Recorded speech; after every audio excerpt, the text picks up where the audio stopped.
Can you start a podcast with me, please? I need something to do.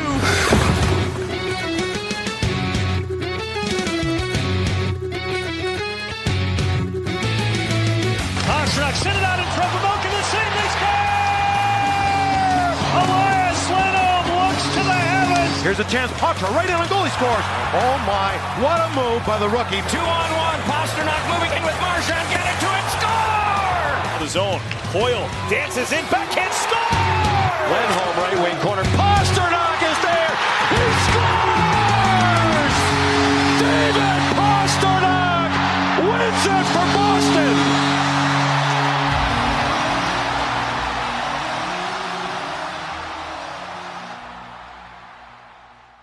Welcome in, everyone, to another episode of Bruins Tape to Tape. I'm your host today, Caroline with a K, and it is December 8th that we're recording, and my goodness, are we in the thick of everything. Hockey all the time. People are getting injured left and right. It is the chaos of a condensed season ahead of the Olympics, so I'm welcoming in my fantastic co-host, Maria from Watertown, to talk about it. How's it going, Maria? It's going. Yeah, you're right. It is utter madness and chaos at this time of the year. It's all fun stuff. You know, everyone has their holidays in whichever manner that they celebrate them, but it still lends itself to chaos and then trying to squeeze in the viewing of hockey games in addition to all the festivities. It's a tough time for everybody, no matter what you're doing, whether it's the holiday things or the hockey things or what have you. So we're trying our best to stay on top of our snapshots. But if we don't have one out there, you'll know why, because it is December and there's just a lot of hockey games that we have to try and keep up with. So, and not only that, you know, we have families, we have lives, we're not making any excuses, but this is the time of the year where some things take a little bit of priority over hockey. What?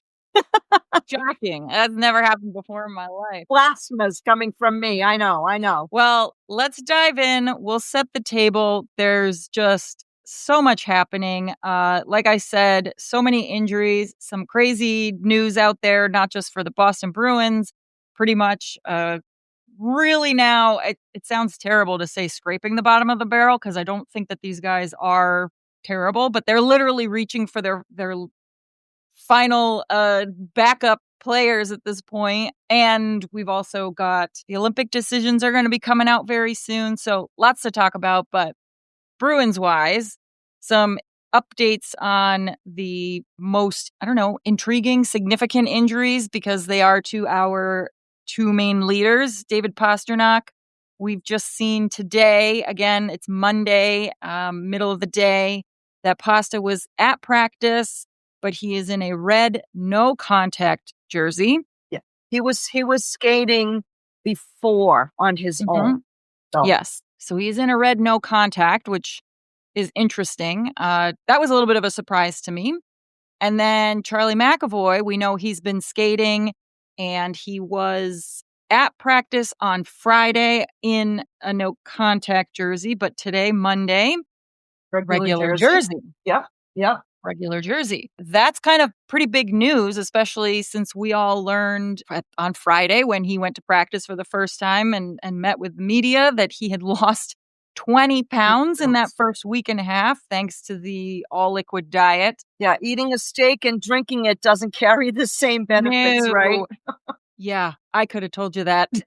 It doesn't really work. It stands to reason, right? Yes. It just stands to reason that he would have lost weight. So, and the losing of weight, I would realize, goes along with stamina, strength, all of that he needs to kind of rebuild. Right. Well, and keep in mind, it's 20 pounds. And in his case, that's 20 pounds of muscle effectively. So he also has to bring that back up. He can't have solid food for 6 weeks post-surgery. Presumably, even if he were to rejoin the Bruins this week, I mean, that guy is still on a liquid diet. So that's going to be interesting to see. Can he even actually join the team yet? I'm assuming no, I think he's really lucky he didn't have to have his jaw wired shut, because I can't possibly imagine having to play NHL level hockey and have your jaw shut. I would venture to guess that if you're the Bruins, you might want to hold off on getting him back in the lineup until they come back, play at home before the Christmas break. The other big kind of Bruins news is, as I mentioned, it's December. Olympic rosters are now being decided by the various nations. And not surprisingly, Morgan Geekie's name has been coming up in Olympic roster talk. It'd be very interesting to see if we do see him make his way to Milan in about 2 months. He's just the most on-fire player. The man, every time he touches that puck, it's finding the back of the net. It's going exactly where he wants it to go. I mean, I hate to say it because it almost sounds disrespectful, but honestly, like, I still can't wrap my head around it that he has just gone from 0 to 100 in seemingly no time at all. Like, no, it's a cliche, and it sounds insulting to him, but I can't help it. No, and I think it's even more impressive from my standpoint that he's still popping in goals. He's still assisting on goals with David Pastrnak out of the lineup. Yeah. So, he is taking his role and running with it, which is it's a beautiful thing to see. He's certainly making a case for himself to be talked about as some type of an alternate on Team Canada. Whether that comes to fruition or not, we'll see. Right. And he's also being very, very humble about what he is doing thus far this season for the Boston Bruins. Yeah, I agree. We're very lucky because I think we've talked in the past that, oh man, the Bruins just need someone who can play with Pasta. They need someone who can play with Pasta because Pasta is this elite level player that Boston hasn't really had another player of his caliber. And all of a sudden, here he is out of seemingly nowhere. Yeah, I think we finally do have that person who can play with David Pastrnak and actually can do pretty darn well without him too. And I think we have to give, as much as I hate to even say this, we have to give Sweeney a little bit of credit for seeing a bit of a diamond in the rough. And the contract that Morgan Geekie has is just so team friendly. So I think it was a good fit for both sides. I agree.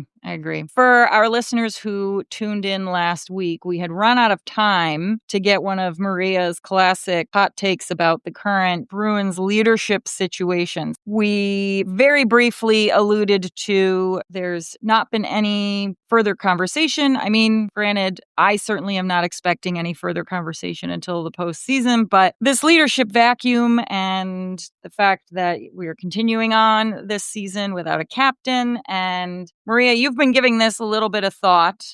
Take us on the journey of your hot take. We heard initially Don Sweeney and even Marco Sturm alluding to the fact that they wanted someone to emerge as the leader, basically earn that seat. Now, how many games? And we're 30, close to 30 games in this year. We've had Charlie McAvoy now out of the lineup, unfortunately, for an extended period of time.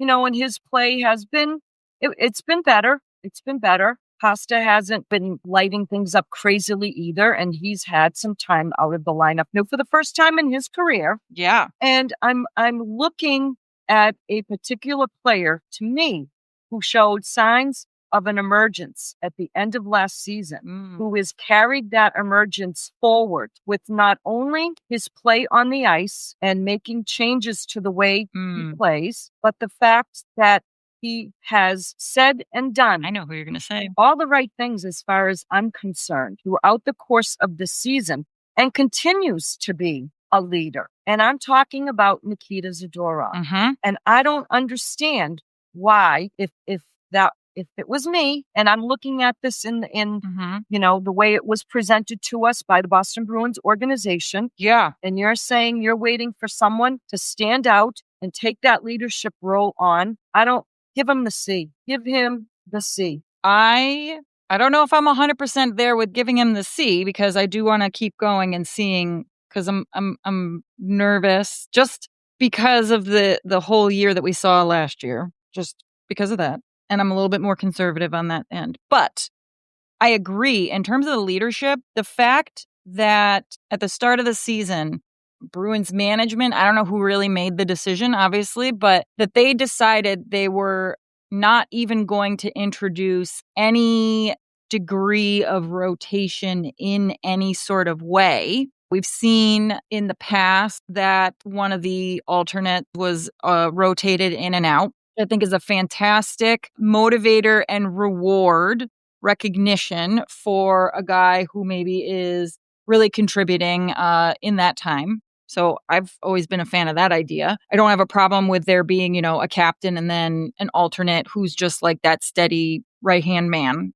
as has been the model for a number of seasons in Boston. I'm also a little bit surprised that they opted again for here's our set 3, when we've seen other teams and other iterations of the Bruins, when they have been without a captain, handing out more than 3 A's and then rotating some of them in and out, because obviously you can only have a max of 3 in a game. But again, I will point to the New York Rangers from a number of years back where they had 5 alternates named.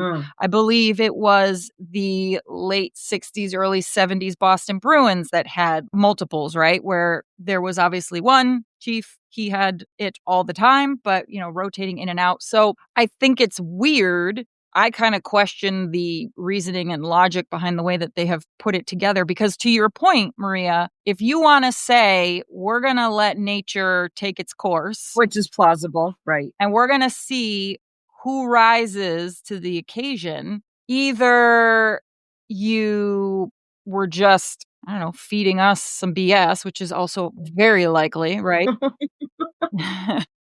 Or like, how could you possibly expect that to happen if then tacitly you've already said it's these 3 guys? It's going to be one of these 3 guys. Like, I think to Zadorov's credit, he is, I think, a genuine leader, and I don't think he cares if you have a letter or not. He's going to come in and be the leader that he is showing us that he can be, right? He's not going to necessarily automatically defer to the letter.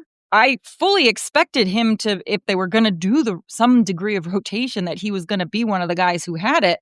And it's shocking to me that he only just recently got that recognition. Yes. Like the fact that they went Hampus Lindholm, Elias Lindholm, and then him. Yeah, and he's likely not bothered by it. And the team itself seems to be unconcerned about who has a C or who doesn't have the C. I'm just making the case based on what this organization said that they were looking for in terms of, the next captain of the Boston Bruins. Like, this guy is showing me that he has the capability of doing that. I agree. The at its core, while you and I may disagree with the timing with which to hand out the C, I will say right now, in my eyes, in what I see both on the ice and off the ice, he's the leader. He's the guy right now. Yeah, it just kind of hit me. And I thought, could we potentially go through the whole season with that one? It looks likely that we might, right? We may very well go through. I expect that for sure. So, definitely. Just food for thought. Very interesting food for thought. We want to hear from our listeners. Is he the guy? I don't know. We'll find out, I guess. We'll find out as the season goes on. Let's just take a super quick tour around the rink. Again, these injuries, my God. The number of players who are getting, it feels like these ACL injuries are left and right, because you got Kyle Palmieri. We talked about him and his ridiculous play that he assisted on last week. Knee, whatever situation happening with Connor Hellebuck. And now poor Tyler Seguin. This kid can't catch a freaking break. I went down and looked at his injury history. Not easy injuries. No. He's had Achilles, hip surgeries, now a torn ACL. I mean, it just Like, at what point do you sit down and evaluate and say, what am I doing to my body here? I know that these hockey players are the ultimate competitors and don't want their bodies to ever quit on them. But my God. And he's only 33. I thought he was maybe closer to 35 because in my mind, when I think back to the 2011 Bruins, I think of him and I think of Marshy as like this pair, but not really actually realizing how much older Marchand is than Sagan. No, Tyler Sagan wasn't even drinking age. I know. Yeah. So. It's at first when I saw that, I was like, oh man, that's going to be the end of his career.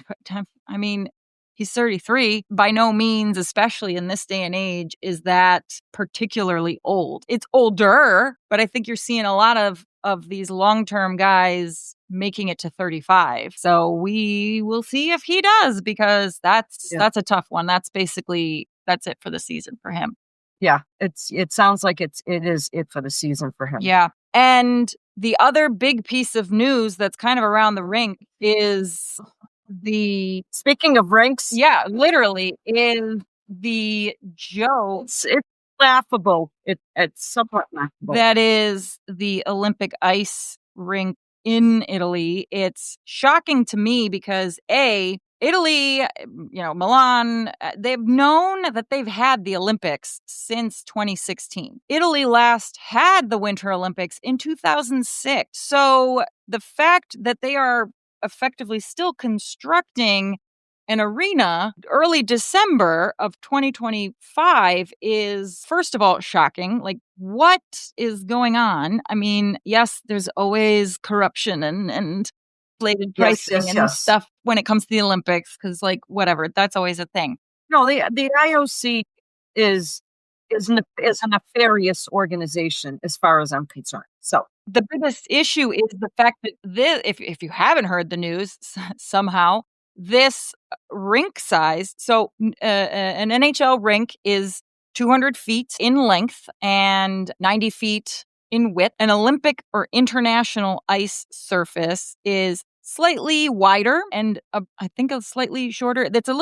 Ultimately, it's a little bit bigger square footage wise. This is now going to be smaller than the specs for an NHL rink, and you may be thinking, all right, well, what's 3 to 6 feet? Honestly, what difference does it make? The difference is at this particular speed of play, these players have learned how to play almost with instinct at a very, very high speed on a very particular size of rink. It can pose a significant safety issue when you take away 2, 4, 6, 8 of feet in length. And this is not an ice surface that they have spent much time on. So that's kind of the biggest concern.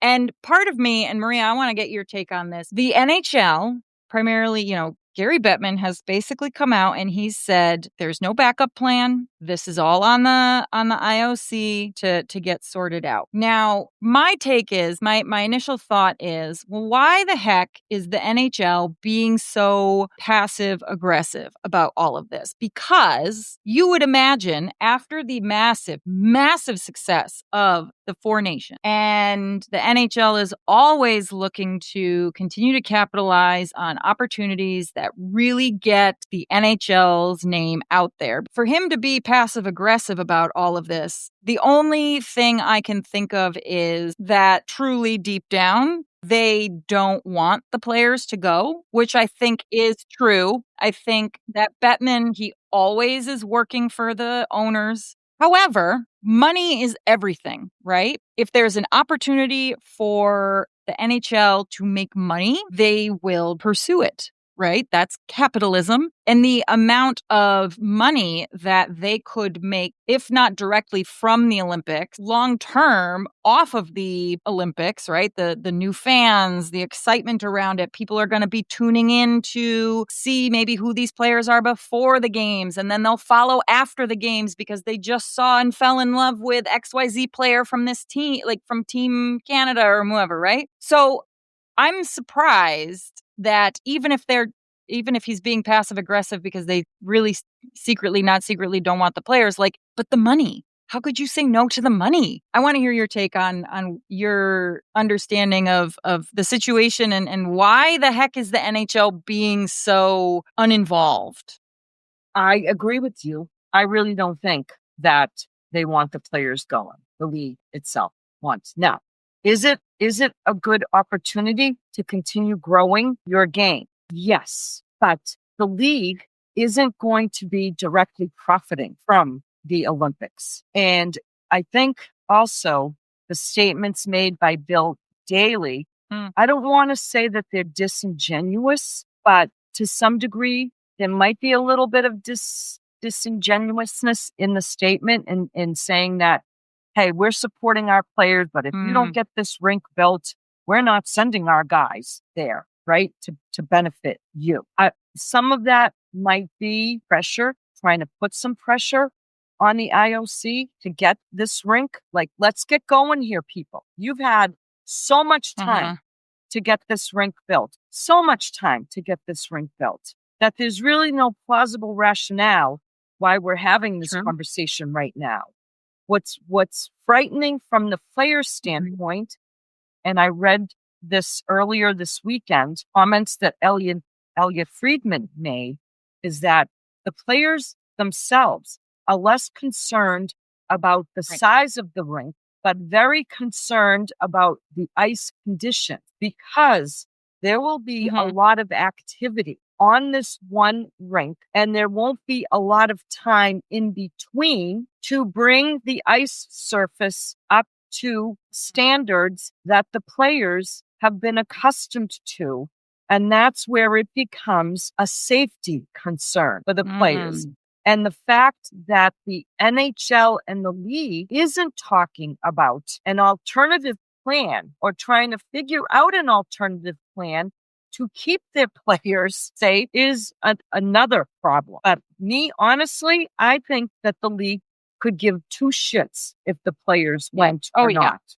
Well, they've already canceled one test event in the early part of January. At some point, Gary Bettman and the league, and Bill Daley, they're gonna have to realize that there's a certain point of no return where if Bettman and the league pull the Players Association and the players themselves are going to be very upset.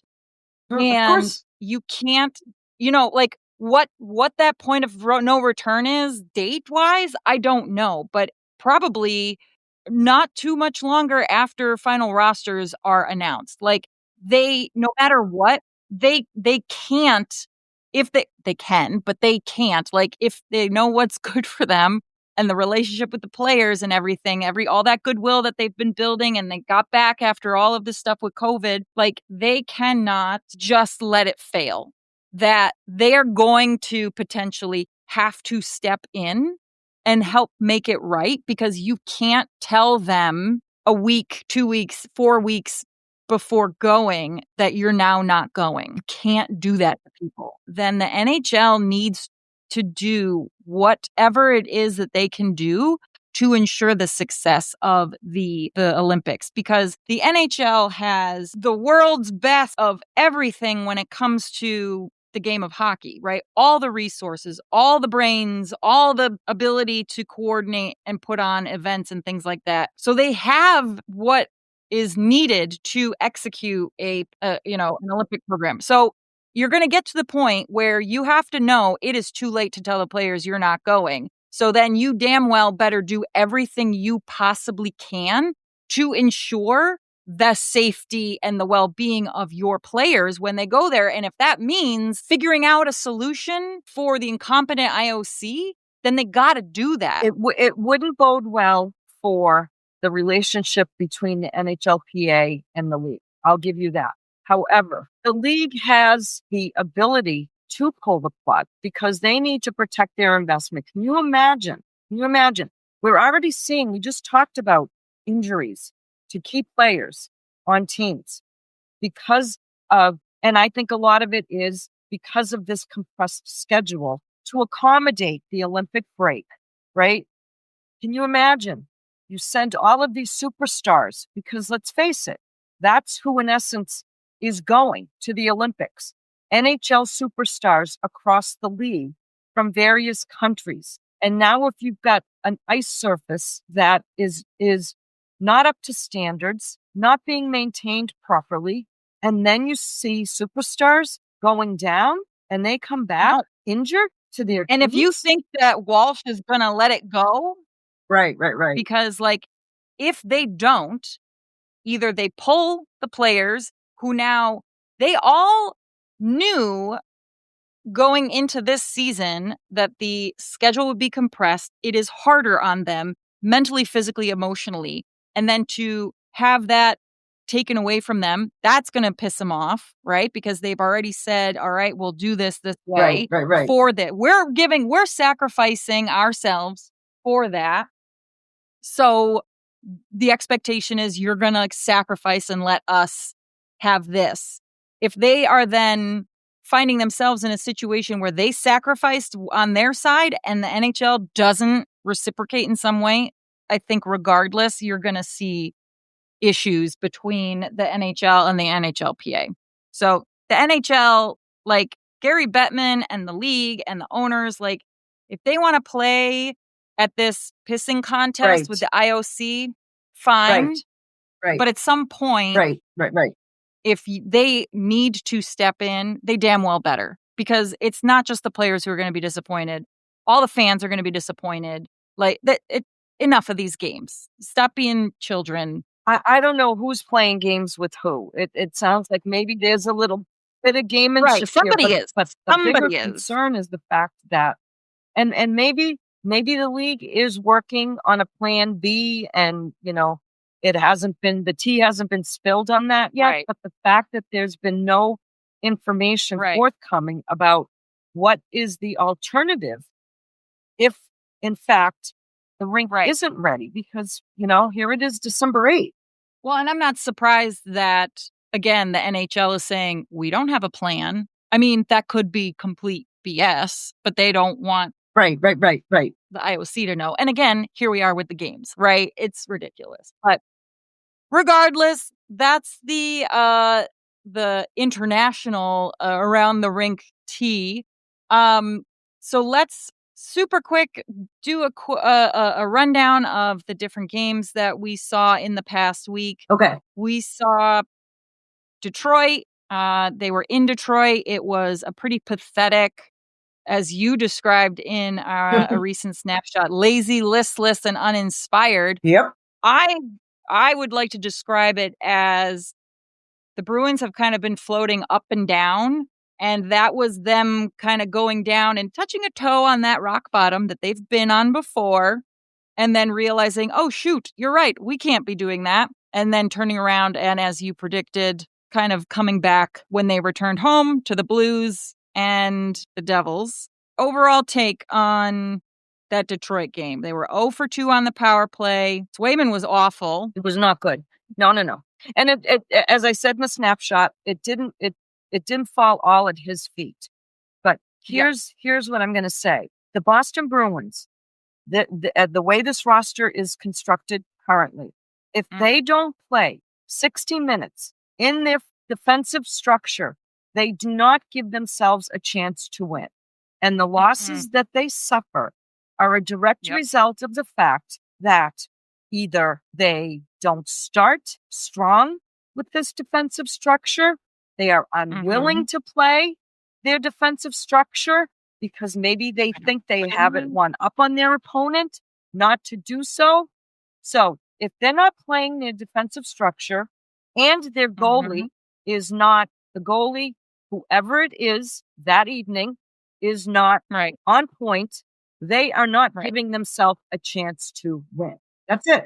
I mean, I think that was a perfect representation, this game in particular, perfect representation of a larger issue that is, I don't know, is that, like, how do you fix that? Is that a culture shift? Is that just continuing to work on the system? Like, where does that land in how you address that? I don't know. That's something we should ask Marco, because I'm sure that when he sees a game like that against the Red Wings, where for the first 2 periods, you guys are basically a no-show, and then you spot any team in the NHL. As I said in the snapshot, you spot any team in the NHL, a 3-0 lead.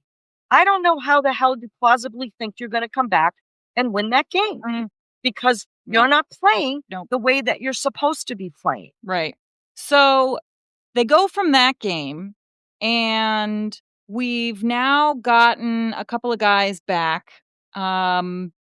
We had Arvidsson and Middlestat both come back at different points leading up to this Detroit game. I believe we heard, remind me, which one was it, if not both, had not done really any practicing, Middlestat, Arvidsson, prior to their return to the lineup.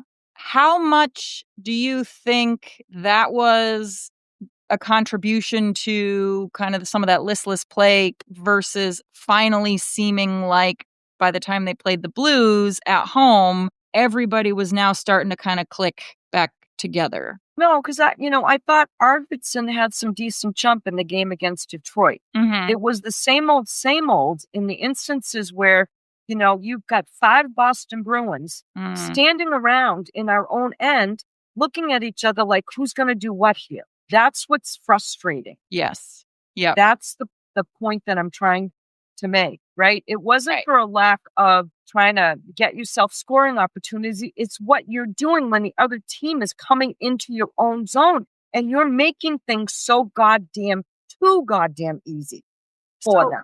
Do you think then, because what we saw against the Blues was, I would say, arguably a complete transformation, because not only did they actually start on time, they had contributions all across the lineup, not just coming from Morgan Geekie.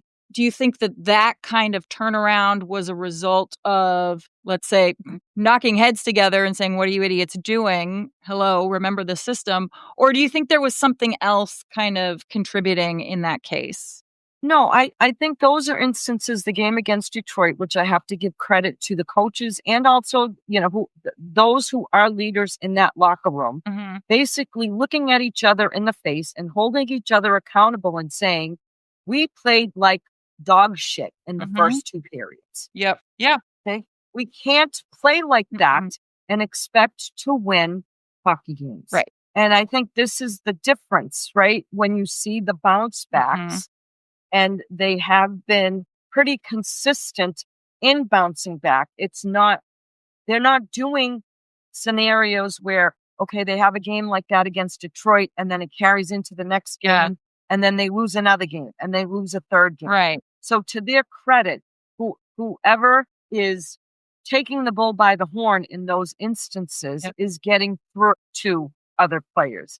My bigger issue is why I don't understand why you're not doing this consistently. Right. When I know you're not going to win every game, it's just not possible nor plausible. Right. But when you see instances of the first 2 periods of that Detroit game, right, and then you say, oh, Jesus, we've been playing like crap. You better get our lead together. Yeah. Well, you gave it a valiant effort in the 3rd period, but I don't really even think the game was that close. No. And you make an interesting point. Why do we keep finding ourselves in that kind of situation where, okay, so they have that kind of like, deflated, uninspired play, just ridiculous, like some of these things that we've seen. Then they kind of come back to life. They're clicking. They're all over the place. They're doing this, that, and the other. And then they slowly start to deflate again. Why does that keep happening? Why can't they address it after 1 period? Why is it 2 periods, 3 periods before they can wake up and say, oh yeah, that's right, we're doing that thing again? I don't know. Right. Yeah. And these issues aren't, the Bruins aren't the only ones, right, that are struggling with these issues, right? You don't want to make excuses. Yes, there have been injuries, right? Yes, their schedule sucks, but you still got to play the game. Exactly. This was also, the Blues game was also Monty's first time back to the Garden. I wasn't really sure how that was going to go. I can't deal with these tribute videos. What did he do that warranted getting a tribute video? Yeah, that was weird, because there was someone else recently who came back and all they got was a picture, and it was a player, I think. So, Like, what are we doing here? Right. I don't So we're know. taking something that, should be quote unquote special. And now we're watering it down so that every person who's a former player or coach gets a tribute video. Like, Monty, listen, right? Did he get a raw deal here? Perhaps he did. But what did you do, Monty, for the Boston Bruins? I know. Like, I I don't know. Just I a know. little pet peeve. I agree. This game was, I thought it was actually one of their more exciting of the three from last week. We had, shockingly, a goal from Geekie, but Arvidsson and Zacha actually had two, and they were power plays. 2 goals. Yep. Shocking. Yeah. One was a power play. One was an even strength, because the power play has been a little bit anemic lately. So it was good to see a power play goal. Yep. So Arvidsson hit the 400-point mark. Yep. In that game as well. So that's kind of a cool milestone for a player. Yeah. To reach, and good bounce back contributions up and down the lineup. Jonas Korpisalo was solid in that. He had 38 saves. Crazy. And I really wanted Jordan Binnington to get lit up so that Monty would have to pull him again. Yeah. Well, I kind of wonder if Monty didn't pull him because of the whole argument that they had last time he got pulled. I'm sure that's why he did. No, I'm sure that's why he didn't, because he didn't want to have to answer questions 2 games in a row. Yeah. Well, and hey, you didn't want to get pulled, so here you go. You get to sit here and let in 5 goals. But I've been super impressed with Arvidsson. I think I like his game. It took him it took him a minute to kind of get going for Boston, but so far so good. I think that he's been doing the things that we were hoping to see from him. So I think that's been an incredibly useful. Well, I guess technically it was a trade, right? It feels like it was a signing, but it was a trade. No, but it was a trade. No. And I think he feels like he's in a good spot too. Mm-hmm. I think he took a lot of heat in Edmonton. Some of it probably was not justifiable. No. Yeah, Edmonton's a hot mess. So he's in a better place. He's in a better place. And then they played the Devils. The Devils came into that game having lost 2 games prior, both being shutouts coming into that game against Boston. And the Devils are really struggling without Jack Hughes. It's kind of shocking. They haven't won a game yet in December. They haven't won a game yet. And after they played the Bruins, they've been outscored 15-4. Crazy, because they have so many good offensive players on that team. We know that Jack Hughes isn't the only player who can score goals there, but for whatever reason, that team is now just dropping like a stone. I mean, they were a top team last month, and now they are fighting for a wild card spot at this point. And credit to the Bruins for taking advantage of a wounded team. Those are the kinds of teams that you do need to feast on, for lack of a better word. Well, and to reference back to Thanksgiving model and saying, the Boston needs to get what would be considered 2 extra regulation wins. And I think that this could be one of those, because this is a team, like you said, where they're coming in wounded, whether it's through injury or bad luck or what have you. And those are the teams that Boston has to take advantage of and actually get those wins. And they did. I will say the very beginning of this game, really not all that interesting. I would say borderline boring, but that was because the Devils twice had extended periods of time where they were just smothering Boston. It was almost very reminiscent of 25 years ago in the New Jersey Devils, where they would smother teams. I mean, they were a trap system, so all of that was happening in the neutral zone. Great hockey to watch. But I mean, it won them some cups, but right. And so this wasn't quite like that, but it was smothering hockey. And so it was a little boring to me. But Boston weathered the storm. I think they left the first period with certainly fewer than 10 shots on goal. They held on. They waited for the Devils to kind of tucker themselves out a little bit, and then they took advantage of it. Right. And Swayman he was back in good form. I honestly was surprised to see him in net, not necessarily because of how terrible he'd had a time in Detroit, but combined with the fact that, okay, he laid that egg on, what was it, Monday or Tuesday, and then the prior game, Korpisalo was so phenomenal. I thought we might see Korpisalo. But regardless, we got lucky because Swayman had his 29 saves. Andrew Peak finally got his goal for the season with an empty netter. Did you see got the monkey off his back? Mm-hmm. And Middlestad's beautiful tic-tac-toe goal was just, you love to see it. That to me, I love those kinds of goals. There's nothing prettier in hockey. I agree. That is, you see that when you've got line mates that are really in sync. They really know where they're going to be. They're communicating. So you love to see that. You love to see this team because of how, especially last year, the chemistry, the lack of, cohesiveness. You'll love to see this transformation. So, Boston is heading out on a mini. I call them mini because they're not doing any sort of extensive road trips this season, but a little visit to the Midwest. They're heading out this week to St. Louis. Then they're going up to Winnipeg, and they're rounding it out in Minnesota. St. Louis finally turning things around after having lost to the Bruins. But then when they go to Winnipeg, there's no Hellebuck. There's Jonathan Toews, who listeners maybe have forgotten. He came back after 2 years away from suffering from long COVID. He's not doing awesome. No, when I looked up that stat today of him being a -13, this was a Jonathan Toews who, Patrice Bergeron, Jonathan Toews, like such sound, defensively responsible forward.